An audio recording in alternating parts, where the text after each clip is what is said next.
खासकर काफी सारे स्टॉक्स ऐसे हैं जिसमें आपको 10-10, 12-12% के आसपास की तेजी देखने मिल रही है। इन सब पे चर्चा करेंगे। आप हमारे टोल फ्री नंबर्स पे कॉल भी कर सकते हैं।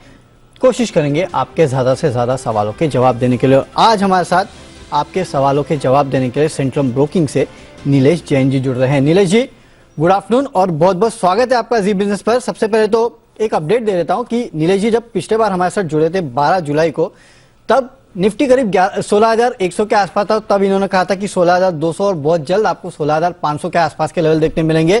और साथ ही साथ दो स्टॉक्स भी दिए थे, केआरबीएल और ओबेरॉय रियल्टी। इनफैक्ट सबके टारगेट जो है स्टॉक्स के तो मीट हो ही चुके हैं और निफ्टी भी 16,300 के आसपास ट्रेड कर रहा है। तो सबसे पहले तो नीलेश जी, बहुत शानदार कॉल्स थे। और अब बताइए, निफ्टी 16,500 और कितने दिन रुकना पड़ेगा? 300 तक तो हम पहुंच ही चुके हैं। नमस्कार वरुण, धन्यवाद वरुण हाईलाइट करने के लिए और ख्याल रखने के लिए। देखिए, सबसे पहले तो मैं निफ्टी की बात करूं। देखिए, निफ्टी में 16,500 के मेरे टारगेट अभी भी इंटैक्ट है और 16,500 550 का लेवल इस वजह से इंपॉर्टेंट है क्योंकि वहां पे 200 एक्सपोनेंशियल मूविंग एवरेज का एक मेजर रेजिस्टेंस निकल के आ रहा है। तो अगर हम पिछला 6 मंथ्स का ओवरऑल स्ट्रक्चर निकाल के देखें तो अमूमन निचली स्तरों पर गिरावट के बाद निफ्टी ने अपने 200 DEMA को टेस्ट किया हुआ है। अब उस बेसिस पे सॉलिड डेटा ये इंडिकेट कर रहे हैं कि यहाँ पे जो मोमेंटम है वो कंटिन्यू होना चाहिए। एटलीस्ट अनदर 200 to 250 पॉइंट हो सकता है इसी सप्ताह हमें देखने को मिले, या तो फिर नेक्स्ट सप्ताह तक तो डेफिनेटली हमें 16,500 तक के दर्शन हो जाने चाहिए। और जिस हिसाब से ओवरऑल स्ट्रक्चर पैन आउट हो रहा है, जो बेस है वो लगातार हायर साइड में शिफ्ट होता हुआ नजर आ रहा है। अब जो बेस है वो 16,050 के आसपास शिफ्ट हो चुका है और यहाँ पे अगर 16,300 से ऊपर निफ्टी सस्टेन करेगा तो डेफिनेटली ये बेस और ऊपरी स्तरों पर शिफ्ट होकर 16,200 पे शिफ्ट हो जाएगा। तो यहाँ पे बायस अभी भी पॉजिटिव साइड में रखना चाहिए। कोई भी गिरावट हो तो definitely as a buying opportunity के तौर पर लेना चाहिए। वहीं बैंक निफ्टी की ओर नजर डाले तो देखिए, एक सिमिलर सॉर्ट ऑफ फॉर्मेशन यहाँ पे भी बनता हुआ नजर आ रहा है। एक बेस फॉर्मेशन 32,400 के आसपास हुआ था, उसके बाद लगातार एक high top and high bottom formation बन रहा है। वो फॉर्मेशन यही इंडिकेट कर रहा है कि यहाँ से जो मोमेंटम है एटलीस्ट 36,000 ऑन इमीडिएट बेसिस और उसके बाद 37,000 तक के लेवल्स हमें जुलाई सीरीज में देखने को मिल जाने चाहिए। ओवरऑल बैंक निफ्टी का स्ट्रक्चर भी काफी पॉजिटिव है। जो ओनली कंसर्न अभी बैंक निफ्टी में बना हुआ है वो है एचडीएफसी बैंक। वहां पे से पार्टिसिपेशन आना बहुत जरूरी है। उसके अलावा आप ICICI bank, Kotak bank, axis bank, चाहे कोई भी बैंक उठा के देख लीजिए, काफी अच्छा मोमेंटम और ब्रेकआउट हमें देखने को मिल रहा है। तो ओवरऑल बैंक निफ्टी पे भी बायस पॉजिटिव है। बाय एंड डिप की रणनीति अपनानी चाहिए। 36,000 इमीडिएट बेसिस, 37,000 थोड़ा सा पोजिशनल पर्सपेक्टिव से टारगेट को ध्यान में रख के चलना चाहिए और दोनों ही इंडेक्स पे गिरावट पे खरीदारी करने की सलाह होगी। चलिए, तो गिरावट में आपको खरीदारी करना है। 16,500 के टारगेट्स जो है वो अभी भी इंटैक्ट है और बैंक निफ्टी में 36,000 से 37,000 के आसपास के टारगेट्स भी आपको देखने मिल सकते हैं, बशर्ते एचडीएफसी बैंक भी चलना शुरू हो जाए। तो चलिए, ये तो निफ्टी और बैंक निफ्टी पर आई थी, लेकिन हमारे कॉलर्स को हमारे साथ जुड़ना शुरू करते हैं। सबसे पहले गुजरात से पार्थ पटेल जी हमारे साथ जुड़ चुके हैं। पटेल साहब नमस्कार, पूछिए अपना सवाल। सर मैंने टाटा मोटर डीवीआर लिए हुए हैं 236 के भाव पे। 236 के भाव पे, ओके ठीक है। 500 शेयर लिए हैं, तो अभी क्या इसमें करूं मैं? ठीक है, चलिए पूछ लेते हैं एक बार नीलेश से। नीलेश, टाटा मोटर्स डीवीआर इन्होंने लिया। हालांकि आज टाटा मोटर्स पे एक अपडेट भी आया था कि झुंझुनवाला जी ने अपना स्टेक जो है इस कंपनी में घटाया है और उसके बाद आपने देखा कि खासकर टाटा मोटर्स या फिर टाटा मोटर्स डीवीआर अगर आप देखेंगे तो वहाँ पे थोड़ा बहुत प्रेशर जो है आज के ट्रेडिंग सेशन में देखने मिला। इनफैक्ट टाटा मोटर्स भी एक बार स्क्रीन पे लाएंगे, देखेंगे हाँ यहाँ भी करीब 1% के आसपास का प्रेशर अभी भी है। नीलेश, क्या करना चाहिए? टाटा मोटर्स डीवीआर 236 पे लिया था, 224 के आसपास चल रहा है। देखिए वरुण, निफ्टी ऑटो इंडेक्स पे काफी समय से हम पॉजिटिव हैं और जिस हिसाब से निफ्टी ऑटो इंडेक्स अपने ऑल टाइम हाई लेवल्स पे एक अनचार्टेड टेरिटरी में ट्रेड करता हुआ नजर आ रहा है। डेफिनेटली ऑटो इंडेक्स में जो मोमेंटम है वो कंटिन्यू होगा। हालांकि टाटा मोटर्स डीवीआर एक लेगार्ड साबित हुए हैं और काफी समय से उस प्रकार का परफॉर्मेंस यहाँ पे देखने को नहीं मिला है। बट जिस हिसाब से ओवरऑल टाटा मोटर्स में हमें एक major inverted head and shoulder pattern का ब्रेकआउट देखने को मिला है, उसी मोमेंटम को कंटिन्यू करेगा टाटा मोटर डीवीआर भी। और जिस हिसाब से स्ट्रक्चर पैन आउट हो रहा है, यहाँ पे हो सकता है थोड़ी सी गिरावट और देखने को मिले। 220 218 तक के लेवल हो सकता है यहाँ पे देखने को मिल सकते हैं, बट कोई बड़ी गिरावट यहाँ पे नजर नहीं आती है। जब ये गिरावट खत्म हो जाएगी तो डेफिनेटली यहाँ पे एक another leg on the higher side ऊपरी स्तरों पर हमें देखने को मिलेगा, जो इस काउंटर को 240 से लेके 250 तक के लेवल्स तक लेके जा सकता है और इमीडिएट बेसिस। और थोड़ा सा यहाँ पे लंबा नजरिया रखें आप तो डेफिनेटली यहाँ पे 260 से 270 तक की अपसाइड हमें नेक्स्ट 1 से 2 महीने में आती हुई देखने को मिल सकती है। इस पर्टिकुलर स्पेस में से डेफिनेटली टाटा मोटर्स डीवीआर तो अच्छी लगती है। इसके अलावा बजाज ऑटो एक पर्टिकुलर काउंटर है, वो भी हमें काफी अच्छा लग रहा है टेक्निकली। उसके अलावा टीवीएस मोटर, मारुति पर भी नजर रखनी चाहिए। तो ओवरऑल निफ्टी ऑटो इंडेक्स मेरा ये मानना है कि नेक्स्ट 2 से 3 महीनों में यहाँ से जो आउट परफॉर्मेंस है वो कंटिन्यू करता हुआ नजर आ सकता है। डेफिनेटली, तो पूरा ऑटो इंडेक्स जो है वहां पे आपको आउट परफॉर्मेंस देखने मिल सकता है। और जैसे कि नीलेश ने बताया अभी, no doubt Nifty auto sector जो है वो लाइफ हाई पे ट्रेड कर रहा है। चलिए अब अगले कॉलर जोधपुर से हमारे साथ जुड़े और राज शर्मा जी जुड़े हैं। शर्मा जी नमस्कार, पूछिए कौन से स्टॉक पे आपका सवाल है। सर आरती इंडस्ट्रीज का कॉल ऑप्शन 740 का कॉल ऑप्शन लिया होता है 23 पे। 740 का कॉल ऑप्शन आपने लिया है 23 पे, इसी सीरीज का है ना सर? हाँ जी। ओके, तो 734 के आसपास चल रहा है, तो जाहिर सी बात है आपको थोड़ा बहुत नुकसान हो रहा होगा इसमें। नीलेश से एक बार पूछ रहे थे। नीलेश, आरती इंडस्ट्रीज का चार्ट कैसा लगता है? वैसे तो इन्होंने ऑप्शंस के जरिए यहाँ पे ट्रेड किया और 740 का जो कॉल ऑप्शन है इसी सीरीज का, उसको इन्होंने लिया है 23 रुपीज पे लिया था। क्या कहना चाहिए इन लेवल्स पे? एक बार मैं लेवल्स भी देख लेता हूँ फिलहाल कहाँ चल रहा है ये। मेरे ख्याल से इसके नीचे चल रहा होगा, तो हो 15.5 रुपए के आसपास चल रहा है। क्या करना चाहिए नीलेश, एग्जिट कर ले क्या? देखिए वरुण, जिस हिसाब से इनकी खरीद 23 के आसपास है, मेरे ख्याल से इन्होंने पिछले सप्ताह इस पर्टिकुलर काउंटर में ऑप्शन के जरिए खरीदारी की है। और अमूमन ये पर्टिकुलर काउंटर में ऑप्शन थोड़े से लिक्विड भी होते हैं और उस तरह का मोमेंटम हमें यहाँ देखने को नहीं मिलता है।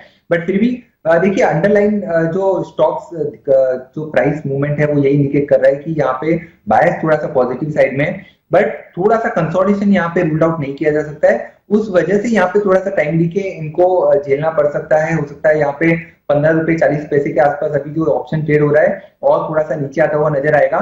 इसके ऑल्टरनेटिव मैं ये सजेस्ट करूंगा कि आरती इंडस्ट्रीज को आप डिलीवरी पे लेके जा सकते हैं, क्योंकि थोड़ा सा यहाँ पे समय देना होगा। ऊपरी स्तर पर 760 से 780 तक का अपसाइड हमें देखने को मिल सकता है। पोजिशनल पर्सपेक्टिव से काउंटर काफी अच्छा है। ट्रेडिंग के पर्सपेक्टिव से थोड़ा सा कंसोलिडेशन हम एक्सपेक्ट कर रहे हैं। तो यहाँ पे अगर ऑप्शन में 15 रुपए पे ट्रेड हो रहा है, यहाँ पे 18 से 20 रुपए तक का उछाल मिलता है, तो वहां पे एक बार के लिए एग्जिट कर लीजिए और इस पोजीशन को आप डिलीवरी में कन्वर्ट कर दीजिए। चलिए, तो इस पोजीशन को डिलीवरी में कन्वर्ट करना है, थोड़ा भी बहुत उछाल आता है तो लॉन्ग टर्म या मीडियम टर्म के लिए प्रोस्पेक्ट्स अच्छे हैं, लेकिन ट्रेडिंग के लिहाज से नहीं। इस बीच अगर आप निफ्टी को देखेंगे तो अच्छी खासी गिरावट ऊपरी स्तर से सिर्फ निफ्टी में नहीं, डाउ फ्यूचर्स, नैस्डैक फ्यूचर्स सब जगह देखने मिली। और निफ्टी फ्यूचर्स के बीच का जो गैप था, इनफैक्ट निफ्टी फ्यूचर जो है वो अब डिस्काउंट पे जा चुके हैं, जो कि कुछ देर पहले जो है निफ्टी के प्रीमियम पे ट्रेड कर रहे थे। तो ये एक डिफरेंस है, तो यहाँ पे नजर रखेगा, कुछ तो हो रहा है और मार्केट में यहाँ पे गिरावट जो है वो साफ देखने मिल रही है। चलिए, मार्केट पे तो हमारी नजर होगी, लेकिन दिल्ली से रवि जी भी हमारे साथ जुड़े हैं, उनको भी एक बार जोड़ लेते हैं। सबसे पहले रवि जी, गुड आफ्टरनून, पूछिए सर अपना सवाल। सर मेरे पास केपीआईटी टेक के 300 शेयर्स हैं 560 के प्राइस पे। मुझे क्या करना चाहिए सर इसमें आगे? क्या रेट पे है सर आपके पास? 560 पे आपने लिए। Okay okay okay, KPIT tech तो 560 पे लिए है, 500 के आसपास ट्रेड कर रहा है। नो डाउट साइकोलॉजिकल लेवल काफी इंपॉर्टेंट है, लेकिन नीलेश से पूछ रहे थे। नीलेश, 500 पे ट्रेड कर रहा है, 560 पे लिए 60 रुपए प्रति शेयर के आसपास का नुकसान हो रहा है, क्या करें? देखिए वरुण, लगातार एक lower top and lower top formation बनता हुआ नजर आ रहा है। इस पर्टिकुलर काउंटर में अपने इस पर्टिकुलर कैलेंडर ईयर की शुरुआत में जनवरी में एक हाई बना था, लगभग 800 रुपए का वहां पे हाई बना था। वहां से लगातार काउंटर ने अंडर परफॉर्म किया है और एक मेजर नेकलाइन जो कनेक्ट होती हुई नजर आ रही है उसके आसपास ट्रेड हो रहा है। और ये यही इंडिकेट कर रहा है कि यहाँ पे थोड़ा सा कंसोलिडेशन और हमें देखने को मिल सकता है। सबसे पहले तो इन्हें एक स्टॉप लॉस रखने की सलाह होगी, 480 के आसपास का स्टॉप लॉस मेंटेन करें। और ऊपरी स्तर पर 520 का एक इमीडिएट हर्डल है, 520 का लेवल अगर पार हो जाता है तो जो डाउन ट्रेंड है वो इसकी खत्म होती हुई नजर आएगी। उसके बाद ऊपरी स्तर पर 600 तक की अपसाइड ओपन होती हुई नजर आएगी। तो फिलहाल के लिए 520 ऊपरी स्तर पर आप रडार पे रखिए और निचले स्तर पर 480 का स्टॉप लॉस जरूर मेंटेन करें। तो 520 के ऊपर जाता है तो क्या एवरेजिंग करना सही होगा? 600 के लेवल के लिए फिर अप्रोच करें? देखिए अमूमन गिरावट में एवरेजिंग ना करते हुए किसी पर्टिकुलर काउंटर में ब्रेकआउट आने के बाद एवरेज करें तो ज्यादा बेटर रणनीति होती है, क्योंकि उसके बाद जो मोमेंटम होता है वो काफी स्ट्रांग होता है। गिरावट में एवरेजिंग करना थोड़ा सा अवॉइड करे तो बेटर होगा। ट्रेंड रिवर्सल होगा इसका 520 के ऊपर, उसका मतलब ये है कि जो डाउन ट्रेंड है वो खत्म हो जाएगी। उसके बाद एक अच्छी खासी पुल बैक हमें देखने को मिल सकती है, तो डेफिनेटली उसके बाद और एवरेजिंग की जा सकती है। ये सही होगा जो आप ब्रेकआउट का लेवल बता रहे हैं, राइट? बिल्कुल, 520 का जो लेवल है उसके पार निकलता है तो वहां पे एवरेज किया जाता है। डेफिनेटली 520 के ऊपर आप एवरेजिंग कर सकते हैं, फिर आपको 600 के आसपास के लेवल जो है वो देखने मिलेंगे। चलिए, तो ये तो केपीआईटी टेक पे आई थी, लेकिन एक काम करते हैं, एक ब्रेक के बाद आपका फिर से एक बार स्वागत है। और ब्रेक पे जाने के पहले हम आपको कह ही रहे थे कि निफ्टी फ्यूचर्स का प्रीमियम देखिए जिस तरह से कम हो रहा है, और उसके बाद देखिए निफ्टी में ऊपरी स्तर से गिरावट देखने मिल रही है और ऑलमोस्ट फ्लैट जो है वो निफ्टी ट्रेड कर रहा है। और मेनली ग्लोबल मार्केट्स अगर आप देखेंगे तो ये उसके वजह से है, जिसकी वजह से आप देख रहे हैं कि निफ्टी में ऊपरी सौ से थोड़ी बहुत गिरावट देखने मिली। खासकर डाउ फ्यूचर्स, नैस्डैक फ्यूचर्स को देखेंगे तो ऊपर से गिरावट वहां देखने मिली, और खासकर यूरोप के मार्केट्स भी अगर आप देखेंगे तो खुलने के बाद वहां से भी थोड़ा बहुत दबाव आते हुए दिखाई दिया है। चलिए एक काम करते हैं, आगे बढ़ते हैं और अगले कॉलर को जोड़ लेते हैं। और यहाँ पे भंवरलाल जी हमारे साथ जुड़े हैं। भंवरलाल जी नमस्कार, पूछिए अपना सवाल सर। जी सर नमस्कार। नमस्कार सर। बजाज फिनसर्व की 12,750 की कॉल है सर, 150 रुपए। 12,750 की कॉल? हाँ 150 रुपए में। ओके, इसी सीरीज की है? हाँ सर, और बजाज फाइनेंस की भी है। ओके, 6,000 की कॉल। ओके, 160 रुपए। 160 रुपए पे बजाज फाइनेंस की कॉल। सर ये आपने कब ली और थी? बजाज फिनसर्व की थी। ये ली कब थी सर आपने? अभी ये सुबह में लिए सर। अच्छा, आज ही लिया है। ओके, क्योंकि आपने काफी लंबा, बजाज फाइनेंस भी अगर आपने 6,000 की ली है फिलहाल अगर आप देखेंगे तो चलिए ये तो इसके आसपास रेट कर रहा है, लेकिन बजाज फिनसर्व 12,750 की कॉल आपने ली है। ठीक है, थोड़ा दूर का है। नीलेश क्या करना चाहिए? 6,000 का कॉल इसका है और बजाज फिनसर्व का 12,750 का इनके पास कॉल है। बजाज फिनसर्व तो हरे में है, बजाज फाइनेंस लाल में आ चुका है। क्या करें इन दोनों काउंटर्स में? देखिए वरुण, सबसे पहले तो मैं अंडरलाइन पे अपना व्यू शेयर करना चाहूंगा। बजाज फाइनेंस, बजाज फिनसर्व दोनों ही चार्ट पे काफी अच्छे लग रहे हैं। दोनों में से अगर हम ओवरऑल ऊपरी स्तरों पर अपसाइड देखें तो बजाज फाइनेंस यहाँ से 6200 से लेके 6250 तक मूव कर सकता है, और यहाँ पे अंडरलाइन में अगर स्टॉप लॉस मेंटेन करना है तो होना चाहिए 5950 का, 5950 का। वहीं अगर बजाज फिनसर्व की बात करें तो यहाँ पे भी स्ट्रक्चर पॉजिटिव नजर आ रहा है। इनफैक्ट दोनों ही काउंटर में कहीं ना कहीं बेस फॉर्मेशन होता हुआ नजर आ रहा है, और उसके बाद जो अपमूव हम पिछले 2 से 3 ट्रेडिंग सेशन में देख रहे हैं वो कहीं ना कहीं इंडिकेट कर रहा है कि ये एक शॉर्ट टर्म ट्रेंड रिवर्सल कहीं ना कहीं होता हुआ हमें नजर आ रहा है। 12,500 12,700 तक की अपसाइड बजाज फिनसर्व में मेरिट बेसिस पे देखने को मिल सकती है। तो सबसे पहले तो दोनों ही कॉल ऑप्शन में पोजीशन को होल्ड करने की सलाह होगी। आप अंडरलाइन में स्टॉप लॉस मेंटेन करें तो बेटर होगा। बजाज फाइनेंस में 160 के आसपास जो इनकी खरीद है वहां पे 120 का यहाँ पे स्टॉप लॉस रखने की सलाह होगी। बजाज फिनसर्व में हालांकि थोड़ी सी आउट ऑफ द मनी का इन्होंने कॉल ऑप्शन खरीदारी की है, उसे अगर शिफ्ट कर सकते तो 12,500 में शिफ्ट कर देना चाहिए, क्योंकि आप जितना नजदीक रहेंगे उतना टाइम दिखेगा आपको इम्पैक्ट कम होता हुआ नजर आएगा। 12,500 12,700 तक की अपमूव हम बजाज फिनसर्व में एक्सपेक्ट करके चल रहे हैं। जो अंडरलाइन में स्टॉप लॉस होगा 12,050 का। 12,050 के अंडरलाइन में स्टॉप लॉस से आप अपनी पोजीशन को होल्ड करके चल सकते हैं। चलिए, तो अपनी पोजीशन को होल्ड करके चल सकते हैं, लेकिन बजाज फिनसर्व में अगर आप चाहे तो 12,400 या 500 का कॉल ऑप्शन लेंगे तो आपको रिटर्न्स जो है वो और भी अच्छे मिल सकते हैं। दोनों को होल्ड भी कर सकते हैं आप। चलिए लेकिन आगे बढ़ते हैं और सबसे पहले एक काम करते हैं, नीलेश से पूछ लेते हैं कि कौन से स्टॉक्स उनको पसंद है। नीलेश, पिछले हफ्ते तो आपने 2 दमदार कॉल्स दिए थे, इस हफ्ते भी ऐसे ही कोई कॉल्स बताइए अपने पिक्स। बिल्कुल वरुण, देखिए पिछले सप्ताह ओबेरॉय रियल्टी जो कि काफी अच्छे नतीजे पेश किए थे, इनफैक्ट आज डे हाइज के आसपास ट्रेड हो रहा है, 890 के आसपास ट्रेड हो रहा है। तो डेफिनेटली अगर कोई वो पर्टिकुलर पोजीशन को होल्ड कर रहा है तो उसे होल्ड करने की सलाह होगी। 950 तक की अपसाइड अभी भी हमें ओबेरॉय रियल्टी में आते हुए देखने को मिल सकती है। तो ये तो था पिछले सप्ताह का अपडेट। केआरबीएल जो दूसरा काउंटर था वहां पे भी काफी अच्छा मोमेंटम हमने देखा है।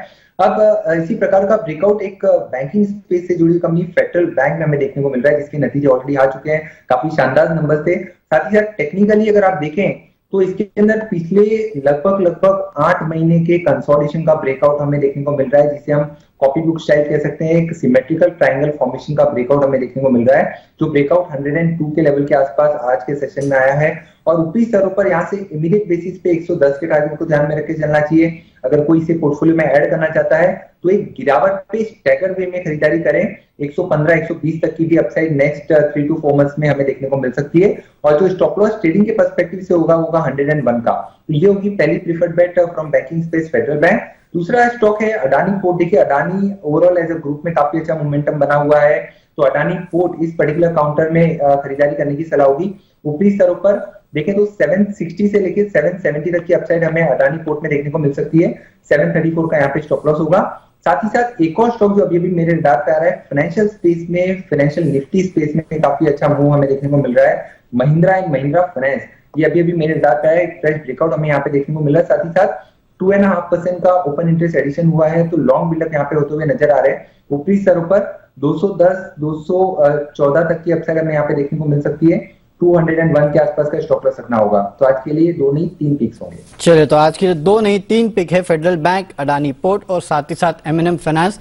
यहाँ पे आपको खरीदारी करके चलना है। अच्छे अपमूव्स इन तीनों ही काउंटर्स में आपको आने वाले दिनों में देखने मिल सकते हैं। चलिए, एक काम करते हैं, नीलेश से तो फिलहाल विदा लेंगे। नीलेश, बहुत बहुत शुक्रिया आज हमारे साथ जुड़ने के लिए और ये बेहतरीन पिक्स देने के लिए। लेकिन मार्केट का एक्शन अभी भी जारी रहेगा, बने रहिए जी बिजनेस के साथ।